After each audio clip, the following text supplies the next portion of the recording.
Hi, my name's Phil. I like talking about politics, and in this video I'd like to discuss how Conservative Party Deputy Chair Lee Anderson, aka 30p Lee, aka Lee Anderthal, the man with nearly as many A-listers at this point as Grant Shapps, went completely off the deep end on a couple of occasions yesterday, and how it might just pose a problem for the Conservatives' reputation. But first, if you'd like to be notified of daily news and politics, please subscribe to the channel. So, yeah, Lee Anderson, he had a bit of a thing, a bit of a brain imbalance. He's like, are you all right there, Lee? You okay there? If you were his friend, you might be a bit worried. Although, given the sort of friends he has, no, maybe not. Very briefly, Lee Anderson was involved in a couple of altercations. The first was a parliamentary hearing with Met Police Commissioner Mark Rowley. Anderson was so incredibly rude and obnoxious to the commissioner. Not only, like, he would ask him a question, the commissioner would start to answer it, then he'd interrupt him. And I don't mean you let him start to answer, then you go, oh no, hang on, you're talking about something else, or you've said something I don't agree with, and then interrupt him, which is still sort of rude, but you know, we do it.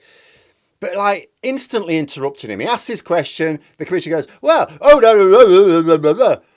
Like, what? What's that? How are you supposed to get an answer out? But he also attacked his unsuitability to serve in the police force. The entire police force, understand, not just his current position. You know, it was so obnoxious, so rude that the commissioner eventually had to tell him if he wanted to be personally offensive, write it in the newspapers. I'm not answering that question. You know, a number of people have said that they've never seen an MP so offensive to a witness at such a hearing. You know, and sometimes MPs get someone in front of them who's really done wrong. Not a distinguished police officer who has returned to the service in order to try and repair the damage caused to the Met Police by the Tories' last toady. You know, even when MPs are faced with someone who's like caused some terrible harm, maybe broken the law, they don't treat them as Anderson treated Rowley there. There's civility there. I mean, bear in mind, Boris Johnson, someone who's dragged the reputation of Parliament through the mud, was being asked questions. And Johnson, even during that, gave some fairly disgraceful responses. And yet all the MPs in the Privileges Committee that were interviewing him maintained a very high level of civility. You know, this was the opposite of what Anderson was showing here. And later on, I think it was last night, yesterday evening, or maybe late afternoon, he challenged an elderly man in the House of Commons tea room to a fist fight. The reason for this was unclear. The elderly man in question seems to have been a visitor invited by the disgraced Andrew Bridgen. So it might be that this elderly man's not particularly someone you'd consider as a nice old gent in some regards. But I don't think it's fair to say that it is justified threatening to beat him up just because of his friendship with a conspiracy theorist who's been kicked out of the Conservative Party. So in the space of like a day, Lee Anderthal has been unnecessarily rude and aggressive with the most senior police officer in the country, you know, party law and order.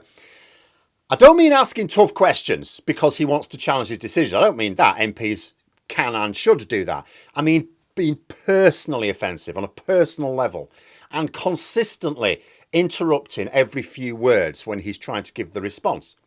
And on the same day, threatening to beat up an elderly gentleman in the House of Commons tea rooms because he didn't like the company he was keeping. Oh, you know, I think it might be safe to suppose both of these events are probably unprecedented. And I think to have both occur on the same day, instigated by the same person, surely is. So why did he do it? Why is he doing it? Why is he going off the rails like this? And why might this be a problem for the Conservatives? Well, first of all, let's consider the general situation from Lee Anderthal's point of view.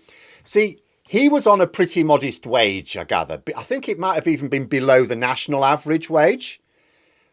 But in a cheaper part of the country to live, maybe it sort of worked out at a modest wage. You can sort of you've got enough money to make ends meet, but not really much beyond that. A bit of boozing with his racist mates in Ashfield as his leisure spending. But then at the end of 2019, suddenly he's an MP. His salary basically trebles overnight. His new employment now on GBBs has basically doubled it again. His income is now the stuff of dreams to the Lee Anderthal of 4 years ago, right? And it would seem he's enjoying his new spending power. He's not living frugally, I gather, and pugging it all away, because people can behave in different ways when they've suddenly got a load more money coming in. They could be fearful of return to bad times and put a lot away for a rainy day, or they can enjoy their new lifestyle and sort of go, well, I'm going to try and make sure the money keeps coming in. I think he's in the latter category, and I don't blame him for that. I don't blame him for that. But he's getting a taste for the finer things in life, is our Lee. Nice restaurants, there's Michelin stars, expensive hotels. Not the sort of lifestyle he could continue if he was, say, to be no longer an MP and his work at GBB's dries up. So then you start to look a little bit into the future. You don't have to be Mystic Meg for this. He's definitely not going to be an MP before long, is he? Once the next general election arrives, whether it's next summer or later, he's toast. I've got about as much chance of being an MP after the next election as he has, and I'm not standing. Now, it is possible that he will, when he's deposed as an MP, move to the home counties, some more traditional Tory land. That makes sense because he'll be working in London anyway. And he may go somewhere where I was thinking strategically, maybe he'll move to somewhere where the Conservatives lose some seats, but the sort of seats you think they're going to get back straight away. They're just protest losses. They're the sort of ones that will flip back instantly after the next election, even if Labour do really well in government. So maybe he sniffs around for that so that he can come back in a few years' time. But in the here and now, after that next election, he's not an MP. So that's like half his salary instantly gone. He may also lack confidence about his future on GBBs as well. See, apart from anything else, the station's future is not certain. It is hemorrhaging money. It's failing to attract enough viewers and, as a result, advertising revenue, right? It's not a viable business model right now. Unless they can get something going, it's not got a viable business model. So the people working there will always have the sword of Damocles above their heads. So as I see it, what we have here is a situation where Lee Anderthal recognises that he's enjoying the high life and that his only marketable skill is being an obnoxious reactionary, a culture warrior on crack. The field is tightening up for making money from culture wars. The general election is not going to go the way of many of the culture warriors in Parliament. The continued failure of Talk TV and GB News to grow to a profitable size is going to mean that work there is unreliable. The shrinking profitability of the Tory newspapers also poses a problem. Besides, for that, he'd have to actually write something. So it means that the large number of grifters which exist on the right wing may in the coming years be chasing after fewer and fewer paychecks. And I think Anderson is going off the deep end in desperation to cement his position as one of the top headbangers while his antics are guaranteed to be reported. So obscurity would be absolutely fatal to him. He'd have to then go back to his old life. So why could this be a problem for the Conservatives? Well, let's be honest. Lee Anderthal is very much a Marmite figure within his own movement, his own party. The Gammons will love him, of course they will. But he hardly appeals to the so-called Conservatives with a small c. The Village Fate Brigade. Being personally offensive to senior police officers. Challenging an elderly gentleman in a tea room to a fist fight. Not the sort of antics which appeal to the prim and proper traditional Tory heartland Conservatives. And you would think, ordinarily, the party whips would be having a bit of a word with him, to get him to dial it down. We're going a bit mad there, Lee, bit mad. But the reason he's dialing it up in the first place is very likely his concern for his future place on the gravy train, which he is not going to maintain with his parliamentary ticket. So he's probably quite likely to ignore the whips. So what then? Sunak made him deputy chair of the Conservative Party, fairly senior position within the party. He gave him a much higher public profile. He now attends cabinet, I think, in order to shore up a certain type of support.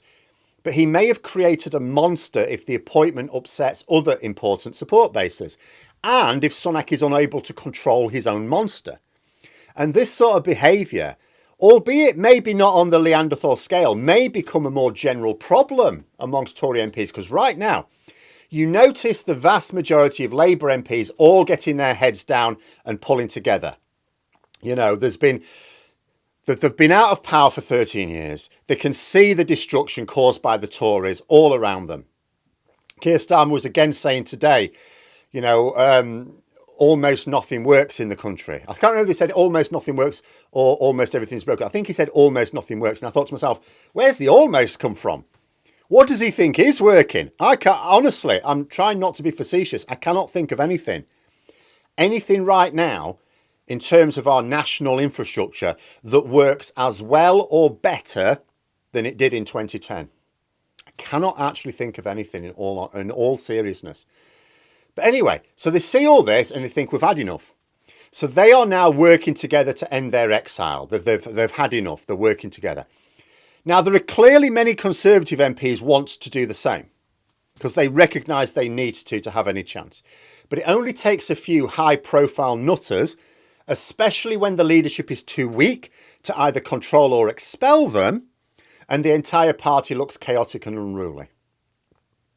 But there we are. Those are my thoughts. Let me know yours in the comments below. Hope you found the video interesting. If you did, please click the like button. If you'd like to support the channel further, the join button for memberships. And until next time, I'll see you later.